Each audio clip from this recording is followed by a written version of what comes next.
You're 26 years old, playing norteño music in cantinas across Sinaloa for tips and whatever the owner feels like paying. You learned accordion from your grandfather, guitar from your father, singing from the radio stations that drifted through the hills where you grew up. Music was never supposed to be a career. It was just what your family did, the way some families farm and others build. But you're good at it. Better than good. People stop talking when you play. People remember songs they heard you sing once, years later, in places far from where they heard them. A man approaches you after a show in Culiacan. He's polite, well-dressed, the kind of man who doesn't need to raise his voice to be heard. He says he represents people who appreciate your talent. People who'd like you to write something for them.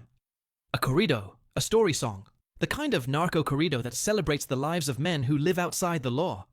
They'll pay more for one song than you make in a year of cantina shows. They'll make sure the song gets heard. You know what he's asking. Narco corridos are controversial.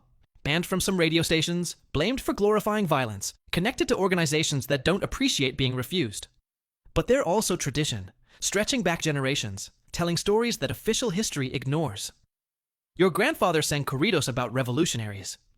Your father sang corridos about smugglers. The line between folk music and cartel propaganda is blurry, and you've been walking it your whole life without ever having to choose a side. The man slides an envelope across the table. Inside is more cash than you've ever seen. 50,000 pesos, just for listening to the pitch. He tells you the name of the man they want immortalized. A regional boss, recently killed, beloved by his people, feared by his enemies. They want his story told the way corridos tell stories, as legend, as myth, as something that will outlive the headlines and the body count. You take the money. You write the song. You tell yourself it's just music. The corrido is called El Halcón de la Sierra, the Hawk of the Mountains. You write it in 3 days, pouring everything you know about melody and storytelling into verses that describe a man you never met. His humble origins, his rise to power, his generosity to the poor, his bravery against enemies, his death framed as martyrdom, as sacrifice, as the price of living boldly in a world that punishes boldness. You don't mention the murders. You don't mention the drugs. You mention loyalty and honor and the Sierra that raised him. They love it. The organization loves it so much, they arrange a recording session. Professional studio, real musicians, production quality that makes your cantina recording sound like tin cans and string. They distribute the song through channels you don't understand, and within weeks it's everywhere. Radio stations that would never play it officially, somehow play it constantly. It spreads through social media, through markets, through the trucks and cars of men who see themselves in the lyrics. You become famous. Not famous like pop stars with their billboards and television appearances, famous in a specific world, among specific people. The cartel world, where your song is played at parties and funerals, and the quiet moments when men think about their own mortality. Truck drivers blast it through their speakers. Kids sing along without understanding what the words mean. Bars in Culiacan and Mazatlan and Tijuana play it on repeat.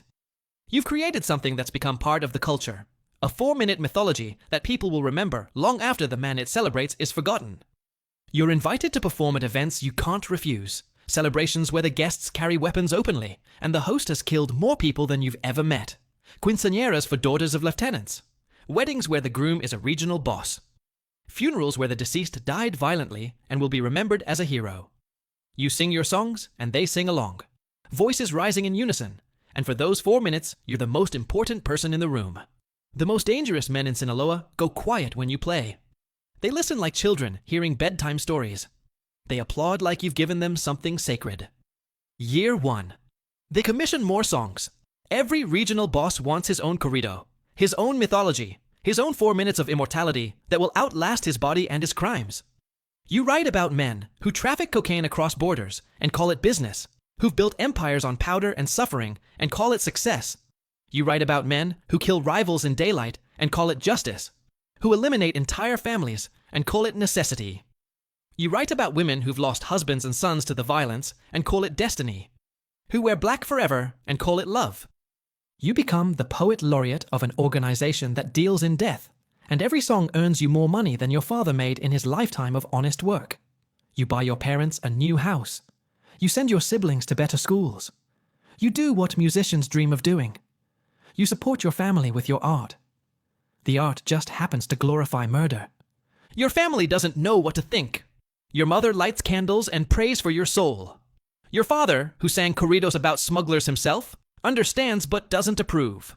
Your younger brother thinks you're a hero, plays your songs constantly, talks about following in your footsteps. You try to discourage him. You try to explain that the footsteps lead somewhere he doesn't want to go. He doesn't listen. Why would he? You're successful. You're respected.